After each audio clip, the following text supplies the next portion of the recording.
जय जिनेन्द्र।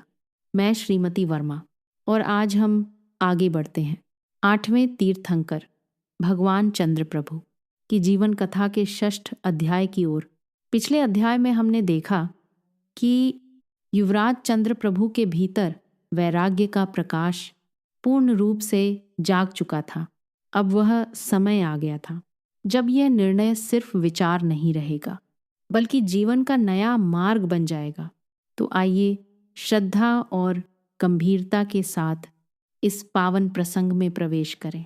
अध्याय 6 महान त्याग। जब युवराज बने मुनि, चंद्रपुर नगरी में एक शांत प्रभात था। आकाश में हल्की लालिमा फैल रही थी और पक्षियों की मधुर ध्वनि नए दिन का स्वागत कर रही थी। पर उस दिन राजमहल में एक विशेष घटना होने वाली थी। युवराज चंद्र प्रभु ने अपने निर्णय को अब कर्म में बदलने का निश्चय कर लिया था। उन्होंने अंतिम बार राजमहल के प्रांगण को देखा। वही भव्य स्तंभ, वही रत्नजटित कक्ष, वही वैभव, पर उनके मन में अब कोई आकर्षण नहीं था। वे माता लक्ष्मणा और पिता महासेन के पास पहुंचे।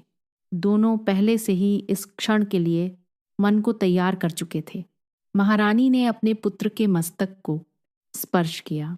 उनकी आंखों में अश्रु थे, पर उनमें गर्व भी था। राजा महासेन ने कहा, पुत्र, तुम्हारा मार्ग महान है। हमारा आशीर्वाद सदैव तुम्हारे साथ रहेगा। युवराज ने विनम्रता से प्रणाम किया। फिर वह ऐतिहासिक क्षण आया, त्याग का क्षण। उन्होंने अपने आभूषण उतार दिए, रत्नजटित मुकुट भूमि पर रख दिया, राजसी वस्त्र त्याग दिए, मानो उन्होंने केवल वस्त्र नहीं बल्कि संसार की सारी पहचानें त्याग दी हों। दीक्षा के समय उन्होंने अपने केश त्यागे।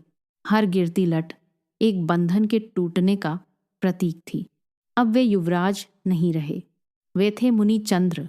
उन्होंने नंगे पांव वन की ओर प्रस्थान किया। नगरवासी दूर तक उन्हें निहारते रहे। कई लोगों की आंखों में आंसू थे, पर उनके हृदय में श्रद्धा भी थी। वन में पहुंचकर मुनि चंद्र प्रभु ने साधना का जीवन आरंभ किया। अब उनका जीवन अत्यंत सरल था। भोजन सीमित, वाणी संयमित और मन सदैव जागरूक। कभी वे घने वृक्षों के नीचे ध्यान करते, कभी तपती धूप में स्थिर खड़े रहते। धीरे धीरे उनका मन संसार की तरंगों से पूर्णतः मुक्त होने लगा। विचार शांत होने लगे और भीतर एक गहरी स्थिरता उदित होने लगी। यह साधना उन्हें उस महान क्षण की ओर ले जा रही थी जहां ज्ञान पूर्ण रूप से प्रकट होगा। अध्याय का भाव। त्याग सिर्फ वस्तुओं का नहीं होता बल्कि आसक्ति का होता है। भगवान चंद्र प्रभु का त्याग हमें सिखाता है, जब मन सत्य को पहचान लेता है तो संसार की सबसे बड़ी शक्ति भी उसे रोक नहीं सकती। और इसी महान त्याग के साथ भगवान चंद्र प्रभु की जीवन कथा का यह 6ठ अध्याय पूर्ण होता है। अगले अध्याय में हम देखेंगे वह दिव्य क्षण जब मुनि चंद्र प्रभु केवल ज्ञान को प्राप्त कर भगवान चंद्र प्रभु बनते हैं और अंततः निर्वाण की ओर प्रस्थान करते हैं। उस पावन समापन के लिए हमारे साथ जुड़े रहिए। जय जिनेन्द्र। अपनी भावना कमेंट में ज़रूर साझा करें। आपका एक लाइक हमारे लिए हौसला है और शेयर करना ना भूलें। हमारे साथ इस सफ़र में बने रहें। चैनल को सब्सक्राइब ज़रूर करें। दिल से धन्यवाद।